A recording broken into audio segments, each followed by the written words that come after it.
Ladies and gentlemen, welcome once again to the Student of the Game. I am Kyle Nash, the Student of the Game. And listen, if you're here, chances are you like talking sport, and we're glad you chose to do it with here to us tonight. Listen, NBA playoffs have been great throughout the entirety of what's been going on. I couldn't get enough of it.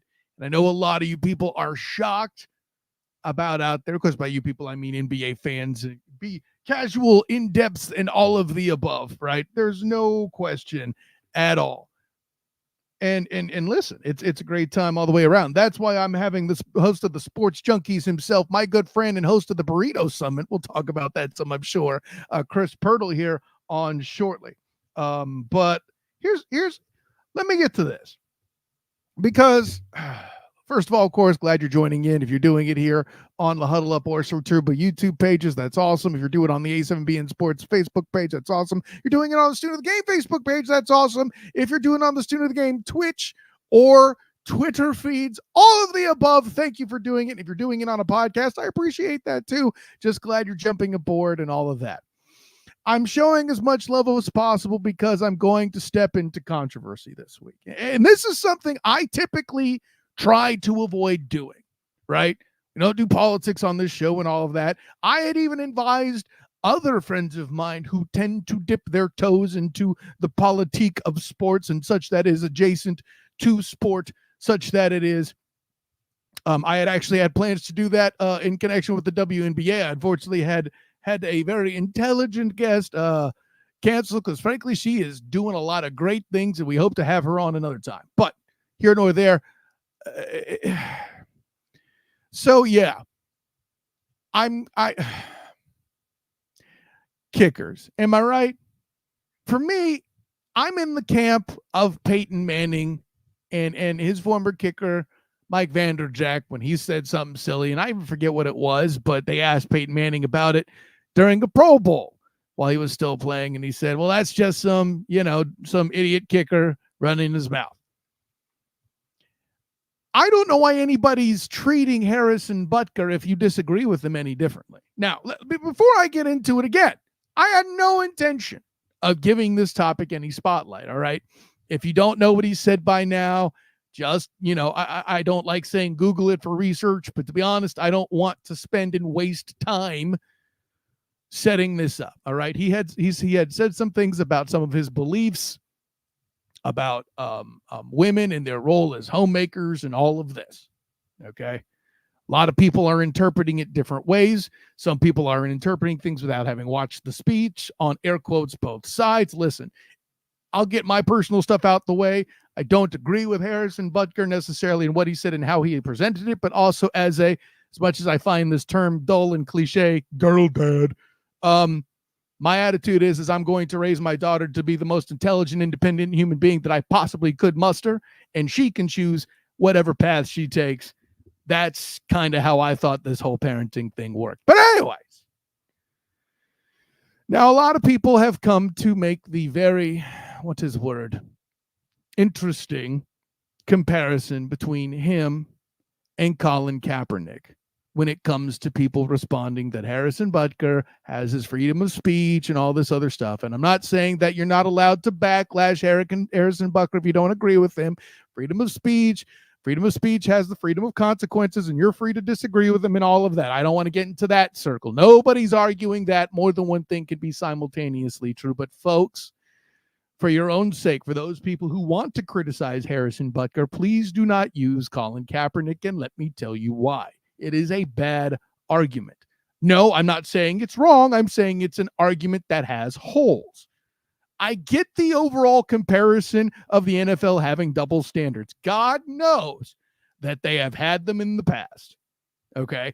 Not even saying that the NFL is a flawless entity. I have cited this before. If you had heard my reel back a few months ago when I had talked about Joe Flacco beating out Damar Hamlin for the comeback player of the year after Damar Hamlin defied death. Okay.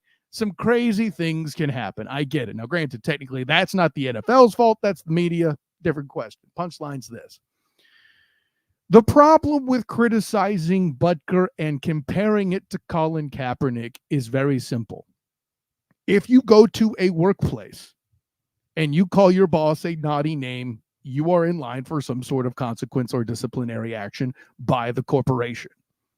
Harrison Butker was invited to speak at a commencement outside of his workplace, i.e. the NFL and Kansas City Chiefs campus, and said some things that ruffled some feathers and some things that other people celebrated. I don't want to act like that he didn't have any support, whether you agree with it or not. There are apparently people that do as well.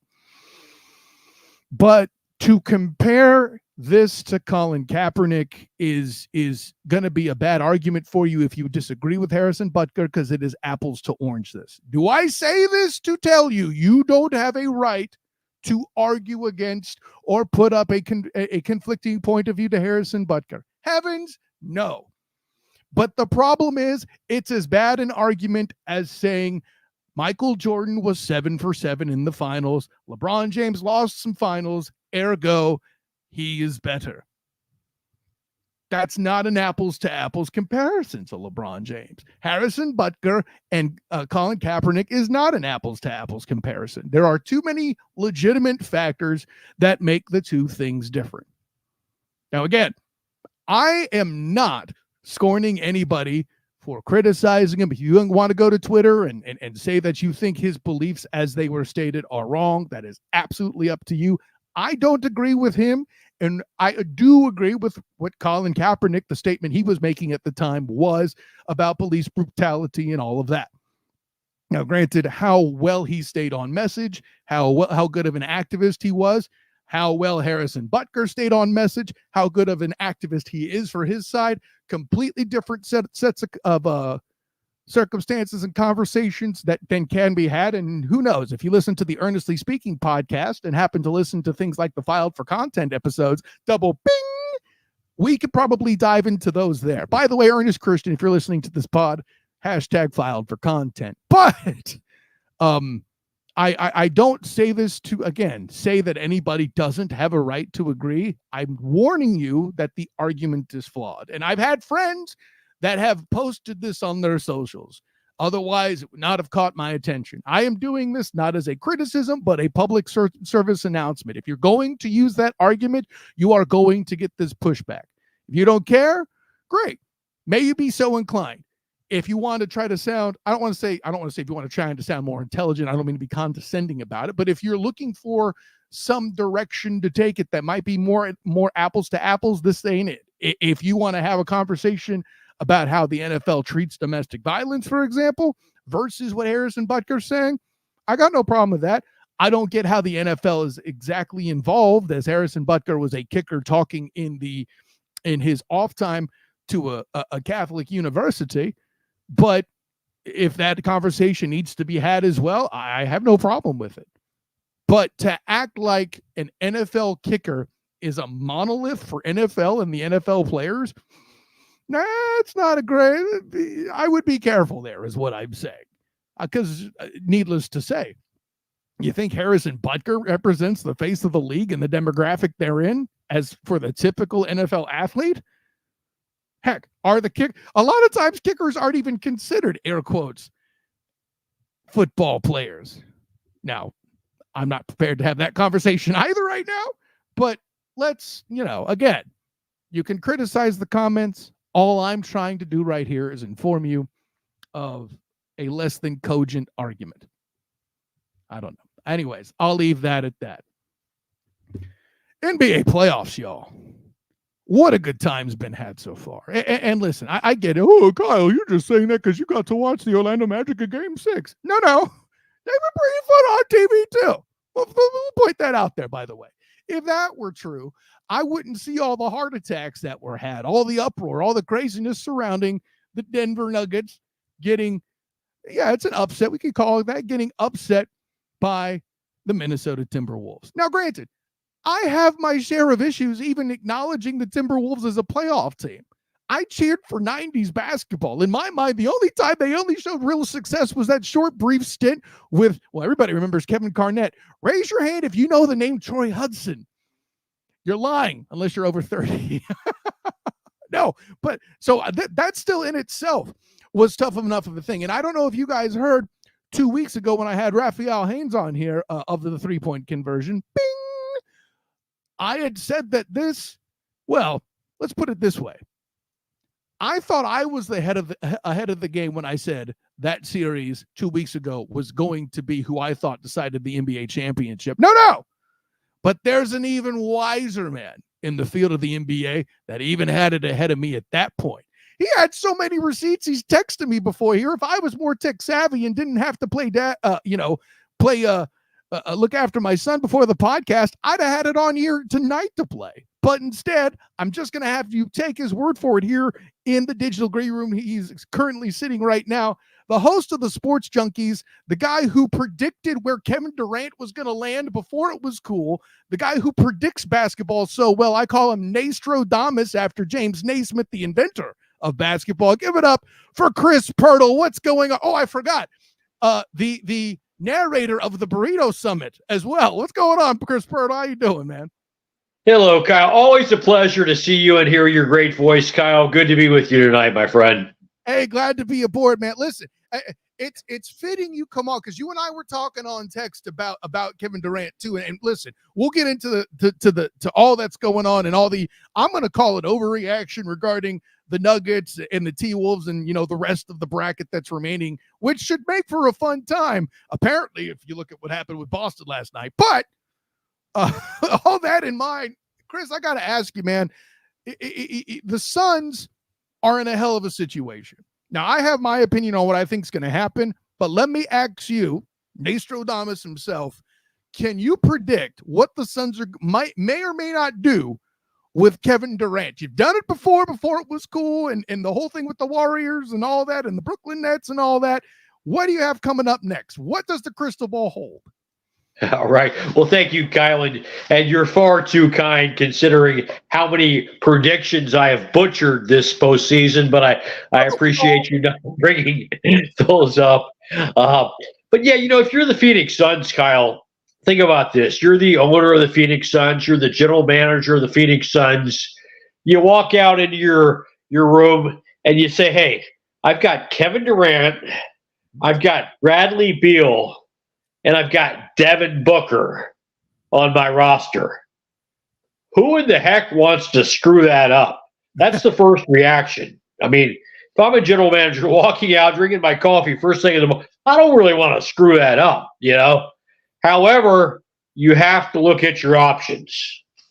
And when there is a guy like Kevin Durant that is out there who is still, in my opinion, in demand, maybe not the Kevin Durant that's going to be a regular season MVP like he was in 2014, 10 years ago, a long time ago when he was with Oklahoma City, or even a Kevin Durant who was the MVP of the finals in 2017 and 2018.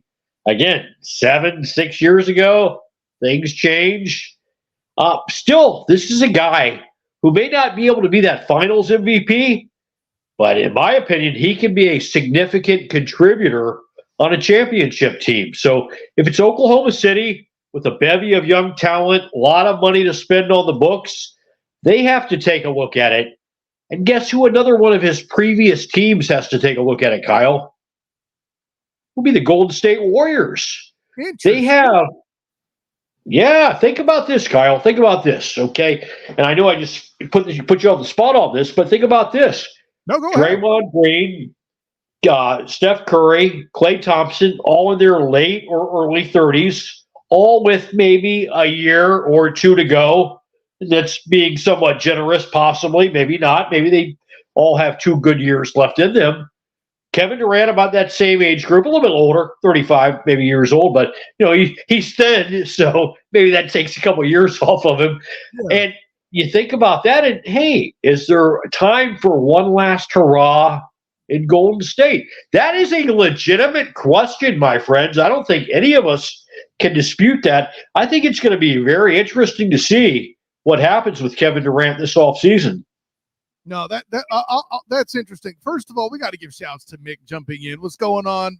The loyal commenter by way of Sertoba Media, whether I'm doing this, whether I'm on the Duval Dive on Fridays with Travis, bing, whether I'm doing the In or Out Sports Debate Show with Drew Willingham, bing, Mickey's always here commenting through Satova Media, so we appreciate that. We got to give him his shouts. He's giving you your props, Chris, of course. But so here's the thing. I'm not here to tell you that it doesn't make some basketball sense, but how do you think the Warriors, first of all, let's go through it. I'm pretty sure that they're going to want to do something to move Klay Thompson, because I think I'm going to use the term twilight for a lot of these players, right? Like what we're talking about it, right? I have a feeling they're going to want to move him. I don't know who the takers are going to be. For those of us like you and I that follow the Orlando Magic, we've heard those rumors that he might go there. That's a separate conversation. And for one, but let's handle the low hanging fruit. Are they still willing to endure Draymond Green? I don't know. I don't know how many years he has on his deal or anything like that, but do you still deal with that crazy? What's going on there? You know, that's some things you got to consider before you even bring to, as you said, I'm going to say a injury prone Kevin Durant. Well, that's a legitimate question that you just asked, Kyle. And I wouldn't have been able to give you a good answer if it hadn't been for what they did about 365 days ago. They made a decision to get rid of Jordan Love, move on from him. They made a decision to give Draymond Green an extra 4 years at $100 million. Obviously, as you know, these are guaranteed contracts in the NBA. That told me that, yeah, the answer to that question is yes. They're willing to endure Draymond Green. Now, was that before the situations we saw this past season with, Rudy Gobert, Nurkic in Phoenix, and possibly a couple of other situations? Yes, it was. However, they're loyal to Draymond Green. And if it's a gentleman who has helped you win 4 championships, there's a reason they're loyal to Draymond Green. And yeah, they're all in with him. So I think to answer your question, yes. The answer to that is yes. Now, does that mean Kevin Durant's going to want to come back? That's a totally different question. You kind of walked into the point I'm kind of made. We already had an issue with Poole and the whole punch situation, as you mentioned, the expensive backpack question, because allegedly Poole it's been said that Poole referred to Draymond as Steph Curry's expensive backpack or something along those lines. But yeah, I question it as, will the franchise be willing to deal with him? You beat me to the other half of it. Do you think a dude like Kevin Durant is trying to look for that heat? I don't know, but I'll put it this way. You had mentioned something that I think is a bit more compelling. You mentioned Kevin Durant and former teams, and when we were texting, you were bringing the Thunder, so to speak, at first too. Tell me why you think that might work. Well, as far as the Thunder goes, they are the number 1 seed. They were the number 1 seed. I guess they still are, even though they've been beaten by the Mavericks, obviously, in the last round. But the reality is they were the number 1 seed in a crowded Western Conference. The Western Conference every year is the best. I don't know why, Kyle. For the past 25 years, the Western Conference is and continues to be a superior conference to the East. About 3 or 4 years ago, we were starting to all say, oh, you know what? The East is getting better. The East is getting better. Oh, what happened to that? Because if they were getting better, it didn't last too long. LeBron James changed coasts. There's that. Okay. And then Kevin Durant went back to the West, and so did Kyrie Irving went to the West. I shouldn't say gone back, because Irving had never been in the West, so now he's in the Western Conference. So it's weird how that goes. But in terms of Kevin Durant, Draymond Green, let me ask you this, Kyle. Kevin Durant has been in the league roughly 15 years. Came in around 2007, 2008, to the best of my recollection. So maybe 16 years, okay? Right. What do you think the best 3 years of Kevin Durant's career was? I mean, for my money, it was clearly when he was in Golden State, right? Because at that point, he wasn't the leading item. Now, granted, I feel like the campaign with the Nets could have been better. The series of unfortunate events that used the perfect storm, as I squeeze 2 cliches together, like, let's be clear about one thing. He was one Tone Loc, big-ass size 13, stepping on the three-pointer away from winning that series. And who knows what the Nets would have done after that, as maybe Harden would have come back, and Kyrie was still being the way he was about the vaccine and all that. So I'm not saying there was a potential in Brooklyn, but that experiment ultimately failed. And I don't think that was Durant's fault, but he keeps getting attached to it as kind of a dark mark on his career. I know some people may say OKC, but what does that have in common with Golden State, Chris, you might ask? Very simple. He was not numero uno on that. And I think that's the best thing about your proposal for Durant that I like, is that these other situations that we're talking about, he ain't going to be the top guy at this point in either Golden State nor OKC. So I think from that aspect, that's where it would kind of fit. I think I see the commonality you're trying to make there. It's smart, Chris Pirtle. Yeah, and if you're Kevin Durant, the only time you've ever played in the finals is as a member of the Oklahoma City Thunder or the Golden State Warriors. So they naturally have to be pretty good memories for Kevin Durant. And I'll tell you what, as a player who's going to be in this league, chances are for another 2 or 3 years, this is going to be his last hurrah. It's going to be his last chance to get back in there and get significant playing time on a championship team. So I want to monitor that situation. If you're Phoenix, like I started this whole conversation about Kevin Durant with, hey, if you're Phoenix, you don't want to let this guy get away. Yeah. At the same time, though, you have to listen to offers. Well, and let me put it this way, right? We didn't have the chance to do the Burrito Summit this year for the NFL playoffs, so let me do a basketball edition of that Burrito Summit prediction here. I'm going to try to be Nostradamus on this. The chances, where do I think that Kevin Durant ends up? It's very simple. Right back in Phoenix, my friend. I know they should listen to offers. Here's the problem I think is it would exist. I don't think Phoenix is going to get the value for it, and I don't think KD is going to sign off on a lot of the people that are in play. By the way, if I'm an NBA franchise right now, seeing what happened in Cleveland, and I can get a less dramatic Donovan Mitchell, why deal with that? I'll take a, air quotes, slightly less talented player in Donovan Mitchell, who is great at basketball. By the way, I saw firsthand. The dude just wasn't making threes in the series against the Magic and decided, you know what, screw it. I'm going to keep going for twos and put up 50s on these humpy bumpies. Like that. Somebody asked him, why did you keep going for two? Because the threes weren't dropping. I was there to hear him say that in the postgame, Chris Pirtle, and that's the kind of attacker I want on my team, not some soft artist that gets mad at a Twitter beef. And, by the way, is made of glass. Well, guess what? That's not Donovan Mitchell. I'd go there. And listen, I've been a Donovan Mitchell stan since Utah. I'll do that, full disclosure. But I don't think with a guy like Donovan Mitchell out there, there's at least one heavy Sooner I think that might be taken off the table if Cleveland's serious about moving him, right? And then what? Yeah. Between the Phoenix not getting the value they want, between KD not getting a spot he'd like, I mean, that still doesn't solve the point guard issue in Phoenix, but I don't think he moves, Chris. I got to tell you, I don't think he moves. Yeah, that's very possible, Kyle. Now, the difference between what's happening with Kevin Durant this offseason and Donovan Mitchell is this is going to be Mitchell's decision. He's an unrestricted free agent. He's going to do what he wants to do. With this situation in Phoenix, this is going to be the decision of Phoenix general manager and upper management in Phoenix. It's not going to be Kevin Durant's decision. They can ship him wherever they'd like. There's only one player in the league that has a no trade clause in their contract, and they are a member of the Phoenix Suns.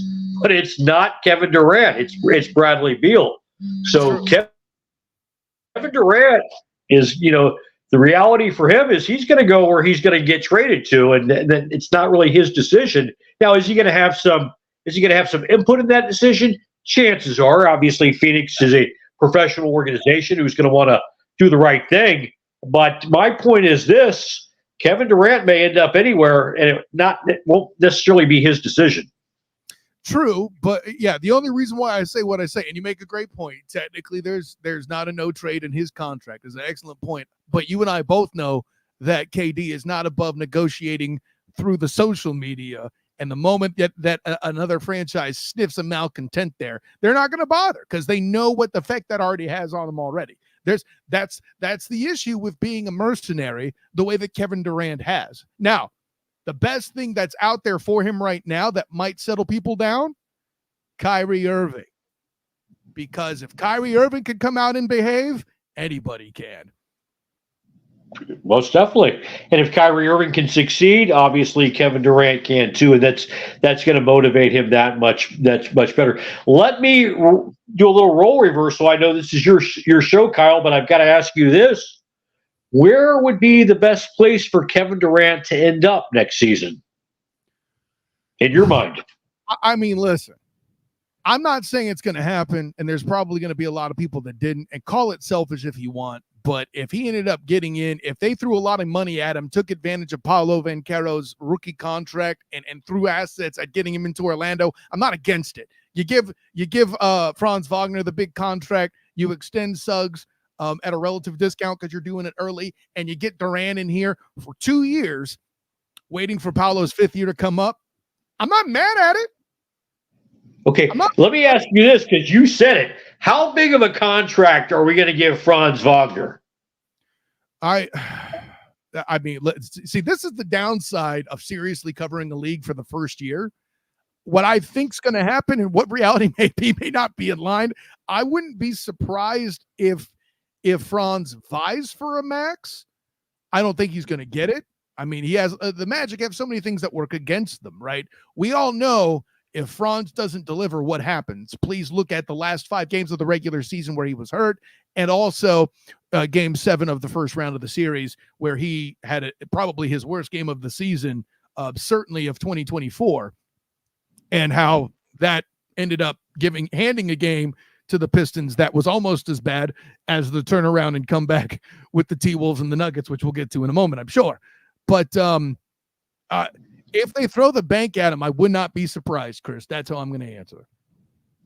Yeah, I mean, obviously, you don't want to let him get away to a different team, but I just don't think there's going to be a whole lot of other teams that are going to want to throw him a max contract. Let's just be careful with Franz. That's all I'm saying. I like the kid, all right? He was spectacular in Game 4 when he scored that 34 points, Kyle. You were at the arena. You know what I'm talking about. And I said to myself that night, I said, if Paolo and Franz can both play like this at the same time, look out. But the problem is they almost never play like that at the same time. So they're still young. There's still time for them to grow. Hopefully they can both play like that at the same time, and we'll see what the future holds. I mean, here's the short version. When they do, they beat the Lakers by 30, and they beat Nikola Jokic and the Nuggets. Case closed. Yeah. I'll leave it at that. I'm with you. It's a beautiful thing when they do. I agree. First of all, and when I was first texting you to come on this week, you were still at that point getting over the shock of the T-Wolves overcoming the Nuggets. First of all, have you had a chance to compartmentalize and process that? And what are your thoughts? You know, I don't know if I really have, Kyle. It's been almost 72 hours, maybe about 71 hours since that game in Denver. Yeah, Sunday night. First game of the next series already, and you're still struggling. I'm looking at my clock right there. You see that clock right there, Kyle? 9:28 Eastern time. You know, so here I was 71 hours ago in this same room looking at this TV and just in a state of shock. And it hasn't. I still am. I mean, to me, Denver was supposed to be the next dynasty, Kyle. All right, we see a dynasty maybe every 5 or 6 years. We saw, back in 2000, we saw the Lakers rattle off 3 straight to begin this century, from 2001 through 2002. We saw the Spurs go in 99, 03, and then 05, and then 07. So call that a dynasty too. We saw the Warriors started in 2015, their last championship just 2 years ago in 2022. And I'm thinking to myself, Kyle, this could be the next dynasty, because guess what? The next dynasty is going to come from the West. It damn sure isn't going to come from the East. I mean, look at what's coming out of the Eastern Conference right now. So the next dynasty isn't going to come from the East. It's got to come from the West, and it's got to be these Denver Nuggets, 4 players, 4 huge, really good players in their mid to late 20s, led by an MVP, a finals MVP. this has to be the next great dynasty. They get off to that 0-2 start against Minnesota, and they quickly recover, rattle off 3 straight convincing victories, 2 of them on the road in Minnesota, and it has to be the next great dynasty, and it doesn't happen, Kyle, and I'm still shocked. Well, see, here's the thing, Chris, and this is the one place where I'm going to feel a little smarter, air quotes. I'm not saying it's not an upset. I'm not saying I expected it, but experts and people who know basketball, see how I broke that out? Experts and people that know basketball like you, my good friend Danny Thompson, Raphael Haynes. I guess I'll give EJ Christian a little credit, but shouts to EJ Christian, their Earnestly Speaking podcast. Bing! But I'm not as shocked, but let me tell you why. Because remember, as a student of the game, and the NBA is my third language, I pay attention to what people I trust say. I was told all throughout the playoffs last year and last year's finals how bad a defender Nikola Jokic is. I've been told all this year how deep and how defensively strong this Minnesota Timberwolves team is. I've been told that their size will mitigate some of Luka's advantage. I'm not saying they're favored. I don't understand why everybody's so shocked. And then we got goofballs. I say goofballs, but I do listen to Nick Wright's show on the regular, who are trying to tell me that this is a collapse of biblical and historical proportions. First of all, dynasties are the kind of a thing of the past you just pointed out in your rundown. And as he's making his comparisons, he's talking about guys from upwards of 45 years ago over a 5-year span. And I would warn you of this too, my friend. It's not like the Nuggets don't have a chance to bounce back, right? How many people got on LeBron James's case falling short against the Mavericks for a year where Nowitzki finally got his. God bless. I'm glad he did it too. Let's be clear, right? I'm not going to say not starting the European Revolution, but certainly putting an exclamation point on it at that point. Listen, we all watch Vlade Divac and Sabonis Senior and whatever. Keith Van Horn, all that other stuff. But Drazen Petrovic, may he rest in peace. Why are we so surprised after being told all of that? And can we remember one more thing? The Nuggets are in year 2 of what could still be a dynasty. If they get some depth, which was their one thing they don't have, and the one thing that the T-Wolves had in spades, who's to say they can't do 2 and 3 years, which I've been told is still passable as a dynasty by many experts, right? Why are we panicking? You're right, Kyle. You're right. I do not disagree, and I'll give you a great example. And we don't have to look too long ago. It was the Golden State Warriors. The Warriors win the championship in 2015. They lose in 2016. And then what do? They go on, hey, Kevin Durant, come here for a second, man. Come here for a minute, Kevin Durant. Hey, could the Denver Nuggets say, hey, Phoenix, Kevin Durant, come here for a minute, man. We may need you to come bring us 2 more championships so we can jump in that dynasty conversation. So, yeah, it's possible, Kyle. However, the Nuggets, I mean, when the Warriors became a dynasty, they did it with Durant in 17 and 18. And you could honestly say, hey, we have 4 really good players, Durant, Klay Thompson, Draymond, and Steph Curry.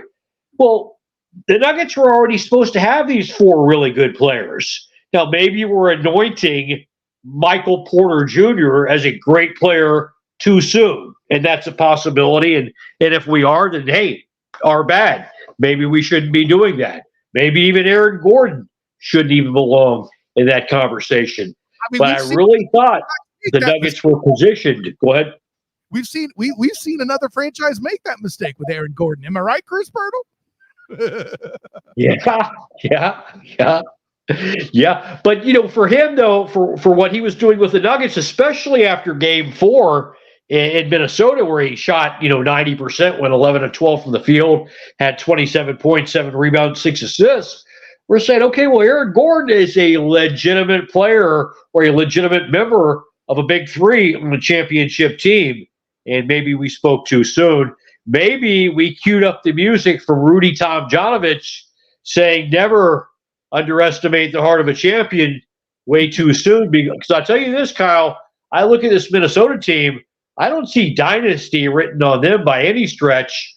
I saw that written on the Denver Nuggets, and that's what makes me so disappointed in the results of what happened this past series. And here's the one thing. Now, granted, as many shots as I just took at Nick Wright, I also give him credit for not being one of these nimrods who's blaming Nikola Jokic for this. Okay? Like, he's still clearly the MVP. And we talked about the players that may or may not be great. We are convinced that Jamal Murray is a star. I'm not mad that happened, but the way he got injured and the way that the Nuggets team still looked like a dynastic candidate with, Jokic carrying this team on his big, albeit unathletic looking allegedly shoulders, that's why he's the MVP. That and because Joel Embiid got hurt, let's be real. But I can't stand these critics that are coming after Nikola Jokic on this. But anyways, let's jump over to this series too, because this is the one I wanted to talk to you about, because I know you'll be able to dig a little bit deeper and have a good conversation about it, because I think you live in this camp with me. And that's that series that we just talked about, Minnesota and Denver, is going to decide the NBA championship. I think the T-Wolves are in position to have a great shot, certainly the highest of the remaining teams, in my opinion, to win an NBA championship. What say you on that? Well, yeah, you would have to think so. I mean, they just dethroned a team that I thought was going to be the next dynasty. If you could do that, you should automatically be considered as the odds-on favorite to win the NBA championship. That being said, Kyle, I have a different prediction for you, but I'll wait till you ask before I reveal that. Okay, well, let's get into the series out west then too, because I want to hear it, and I don't think it's Boston, because I don't think you and I are buying Boston. And no disrespect, what they did in the East is impressive, but you only did it because it was in the East. And give credit to the Celtics. I've said it on this show. You beat the Milwaukee Bucks without putting a single dribble on the hardwood by taking Drew Holiday. Okay, you beat them right off the bat because they thought Pat Bev was going to handle that defensive load. And I ain't going after a Dame like that. Dame is still good at basketball. I saw it in person. Okay, but Patty Bev wasn't going to pick up that defensive slack. And then Giannis being hurt the way he was and all that thing. No, forget it. I'm matter of fact, I'm even putting Giannis in that box with Joel Embiid at this point. Can't stay healthy when it matters at this point. And call me a pessimist if you want. We can have that conversation later. So this is why, for a fact, me and Chris Pirtle both don't believe in the Celtics, and the old saying of defense wins championships holds true in me and both Chris Pirtle's mind. I'm speaking for you. I apologize, but that's why we don't vote for the Pacers on this show. That's what I'm saying. But pulling down all the skis here, tell me why you believe in the Mavericks. Well, good question, Kyle. Especially why would I want to go against, like I said, Minnesota, a team who just beat a team that I had a huge opinion of. The Denver Nuggets is so huge of an opinion. I thought they were going to be the next dynasty. And I don't want to take anything away from Minnesota. They're doing an excellent job. Obviously, they, like I said, beat the team I thought was going to be a dynasty. They swept Phoenix. They swept Phoenix so bad that Phoenix had to go fire their coach and start contemplating on whether or not they want to even bring Kevin Durant back. So they've really shaken a lot of things up, and you've got to give them huge credit. Got to give Anthony Edwards huge credit. I had somebody ask me the other day, is he a superstar? Even after that 16-point performance this past Sunday night in Denver, where he shot 25% from the field. Superstars usually don't do that. They usually don't give you just 16 points, 25% in a closeout game. But what Anthony Edwards did was different. He also gave you 8 assists, 7 rebounds, and gave you some pivotal steals in the fourth quarter, mainly on Jamal Murray, some of them which he stole it and ran down the other side of the court and dunked the ball, which turned out to be a 4-point swing in a lot of ways. Anthony Edwards is a superstar. I am not going to take anything away from that young man. I have a huge opinion of him. I want to make sure that I let everybody know that. Same could be said for Karl Anthony Towns. I don't think he's as consistent as a superstar should be, but he was consistent enough to be there for 7 games and help lead his team to a victory. And it's also weird too, Kyle, because we've talked about Kevin Durant. And when Durant got signed by the Phoenix Suns, you know what Anthony Edwards came out and said? He said, okay, that's good. They got Kevin Durant. We've got Jaden McDaniels. Well, guess who the leading scorer was this past Sunday night in Denver at Bally Arena? It was Jaden McDaniels and Karl Anthony Towns, both with 23 points. So I don't want to take anything away from Minnesota. They've got a coach who got injured in the first round by one of his own players, and he's still flying across the country, which you better believe is against doctor's orders. Right. But Chris Finn said, the heck with that. I'm going to be here for my guys. So Minnesota, believe me, they are legitimate. I've got a huge opinion of them. But, Kyle, I just think this is Luka's time. And I think this is the time where Luka gets out there, and when it's all said and done, he's your NBA Finals MVP. You know, I'm glad you brought up Luka, Chris, because this is something I want to drop on you, too. I had Ernest Christian. I mentioned him earlier on the show a couple weeks back. I don't know if you saw the reel on social media on the Student of the Game Facebook page. Bing! Excuse me. Bing! But with that in mind, I did not have Kyrie as the MVP. Of course, I had Joker. And if you had Luka, I'm not mad at you for one reason and one reason alone. Yes, obviously, I know for you numbers geeks out there, he had those. Was he a solid contributor? Yes, obviously he was that. But for a dude like Luka, who is known for talking trash and being, let's say, a somewhat difficult player to encounter, it's in that environment where Kyrie Irving is focused on basketball from our perspective as guys following the game than lately. No real scandals, no real issues off the court. He's come in, and not only has he played significant basketball, Chris, with Luka being limited to injury, Kyrie Irving has stepped up something silly big and done a big job in these playoffs. Yeah, you've got to give him credit. Hey, I am the first to give Kyrie Irving credit because I was one of the first over the past 7 years to say, this guy is a loose cannon. This guy is the last guy that I'm going to want to sign as a free agent. You don't have to look any further than the Boston Celtics and what transpired there the 2 years that he was in Boston. You talk about it as a disaster of epic proportions. The last time Kyrie Irving has had a successful postseason, Kyle Nash was still in his 30s. I mean, this was 8 years ago.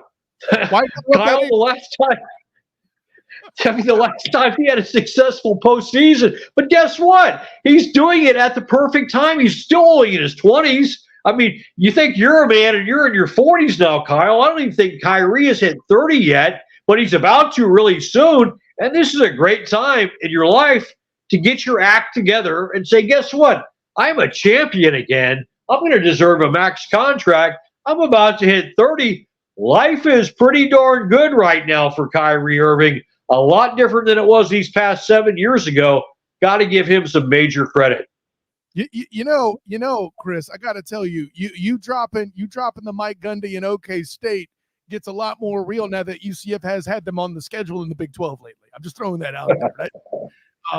Gosh, that beautiful. Anyways, so with all that in mind, wow, you still had time to look for the soundbite for my 40th birthday back when that was happening. That's a good point.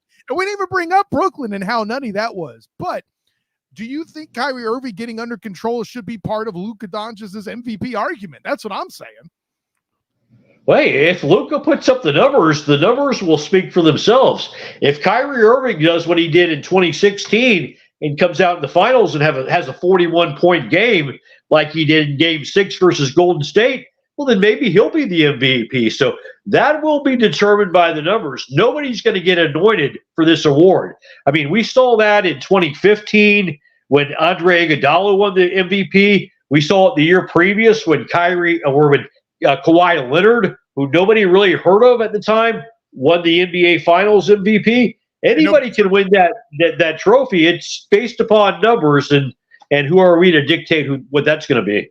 Yeah, no, that's a great point. But I'm not here to say that I don't believe in Luka Doncic. He is limited by injury. And that's its whole thing. Like, that's not something that's going to heal. He's going to be limited for the rest of the playoffs. That's what we're hearing. So between a combination of that and the tenacious defense that Minnesota brings, I'm going to do my best Shannon Sharp and say Kyrie Irving, Michael Irving, Irving Magic, Minnesota in 6. So interesting. So Minnesota's going to win on Dallas's home court then. I mean, hey, listen, they've shown they can win on the road, and you and I both know an NBA playoff series don't start until Game 7 or somebody wins on the road. I'm just saying. Okay, so that Cleveland-Orlando series, then that never started then. Until Game 7. So this guy's picking up what I'm putting down.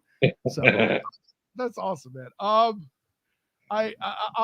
Wow, we went through that pretty quick. We got a good segment here. I'm looking for something else, and then I look up and say you're already 30 minutes in here. That's awesome, man. How much time do we have left, Kyle? Because I wanted to make one point about Rick Carlisle, but you can let me know if we've got time. Rock and roll, throw it down. I was just about to ask if you had something, brother.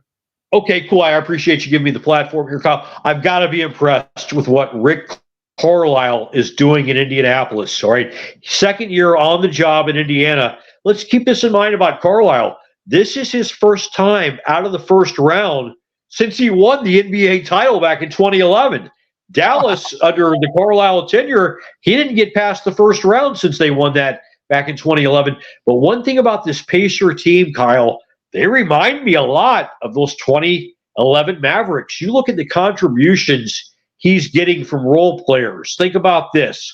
We saw it just 3 nights ago at MSG. You had Naismith, 19 points that night in a closeout game at MSG. You had Nembhard, 20 points, closeout game at MSG. We saw what McConnell did, TJ McConnell, throughout that series and throughout the Bucks series. He was huge. Reminds me a lot of the production Carlisle got from guys like Jason Terry, JJ Barea, and Tyson Chandler with Dallas in 2011. Do not discount Indiana in this series. I know they're down 1-0, still an early series. They're 6-0 at home, best record in the playoffs and in the NBA playoffs. Keep an eye on the Pacers. They could still win this series. You know, you open up another train of thought I did want to walk down here, and I'll go ahead and do it with you here. We got a minute. Boston. All the pressure's on them at this point. I think that's safe to say. Jason Tatum, and whether or not he's an all-time great, that conversation will be less than flattering if they don't get the NBA championship. I think he might have gotten a pass if the Nuggets had subdued him and supplanted him, but not so much with what's remaining, fair or not, right? But seeing what the Pacers could do, and to even take them in the overtime, I mean, if I'm a Boston fan, I'm already concerned. Like, do you live in that space? Do you kind of agree with that statement? I don't trust the Celtics, Kyle. They're 9-2 in the playoffs. Great record, best record in the NBA playoffs. Got to give them that. Now, who have they played? Nobody. And they caught the Pacers coming off of a game at MSG 48 hours later. I am not impressed with what I've seen from the Celtics. I don't know if Joe Mazzulla is ready for prime time as a coach. I hate to say that because I kind of like the guy. I don't think Jason Tatum is ready to be a finals MVP. We'll have to see what happens. I don't know about you, but I'm floored that how much an injured Porzingis limited this team. I got no beef with Kristaps. I think he's a good player. I didn't think, like, it's almost as if it reminded me of the Warriors dealing with a limited Draymond Green. I never would expect that much of an impact here. You know what I'm saying? Yeah, well, that's not good, because you take Draymond Green off that Warriors team, you probably take away at least 3 of those championships, maybe all 4 of them.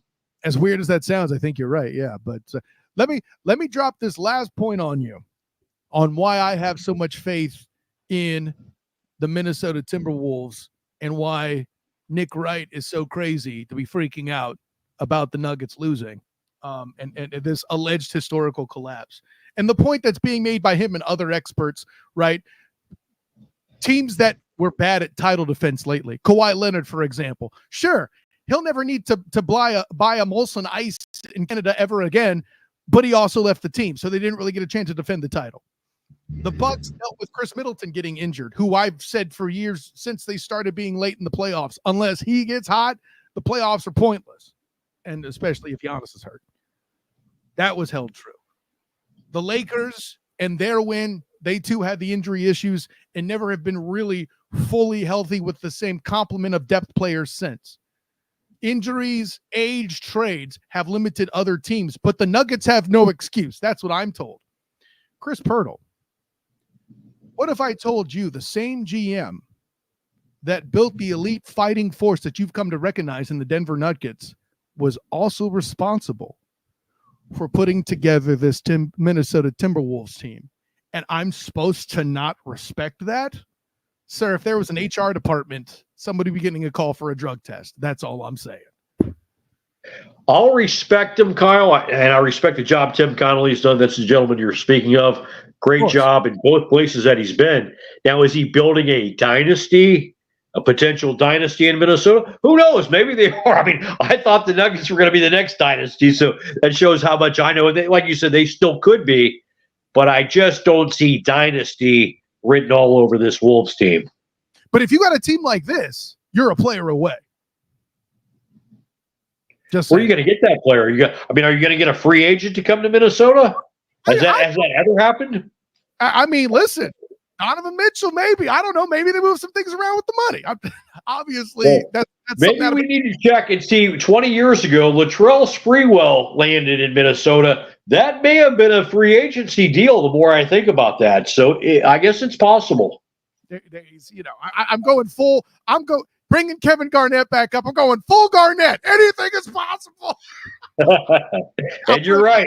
I'm playing EA video games over here, man. I know I'm going crazy. Kyle, that won't happen. Settle down. I know. But we're having fun here. We're having our own burrito summit, Chris Pirtle. Well, listen, awesome episode. Great to talk some hoop with you. Tell the world where you can be found, Chris Pirtle. You can find me on Twitter. I'm at Vero Sports on Twitter, or you can simply search for me on Facebook at my name, Chris Pirtle. And Kyle, I've got to tell you, and I always tell my son Ridge this. You've met Ridge before. Kyle Nash, you're one of my favorite people. Always so positive, always so energetic. You're truly a pleasure to speak to, and it really has been my pleasure being on your show tonight, my friend. Hey, right back at you, man. You and Ridge, we have fun when we hang out. That's a fact. And I would encourage you guys, especially Ridge, when I have Mike Bernier on to talk some Bengals, you're going to want to hear that, because my dude Mike Bernier of Huddle Up Inc., bing, he knows what he's doing with the Bengals. So I'll make sure to throw a special tip to you so Ridge can tune into what me and Bern have for him when we're talking some Bengals here. Previews are coming up for the NFL. I'm just saying that time of year's approaching. So sounds good, brother. We look forward to it. All right. Thanks a lot. And listen, to me, I know you got the whole Vero Sports meet, but for me, you're always the host of the Sports Junkies, and make sure you check on Mr. B for me. All right. Thanks, Kyle. Have a great one, man. Good. Always great to hear from Chris Pirtle. He was on the Moses show the other day too. So, hey, throw some shouts at my guy, Mark Moses, over there on the Space Coast doing his thing. I'm sure I'll talk to him again soon. Of course, I'm Kyle Nash, the student of the game. You can find me on Twitter, Instagram, and Threads at the SOTG. Find me on Facebook as a student of the game. Check out my writings with the Jaguar Report, the 3-point conversion, and the Black and Gold Banneret, as well as the Night Shift Podcast and the Duval Dive, 11 a.m. Friday Eastern Time with my friend Travis Holmes of Big Cat Country. That's always a fun time. Of course, my coverage with the Magic via A7BN Sports. All the things, all the good times to be had. Special thanks to Chris Pirtle for jumping in. Special thanks, of course, to Mickey Delaney stepping in. What can I say except you're welcome, America. This was a fun show, and I hope you enjoyed yourselves thoroughly. But until next time, this is Kyle Nash saying class dismissed.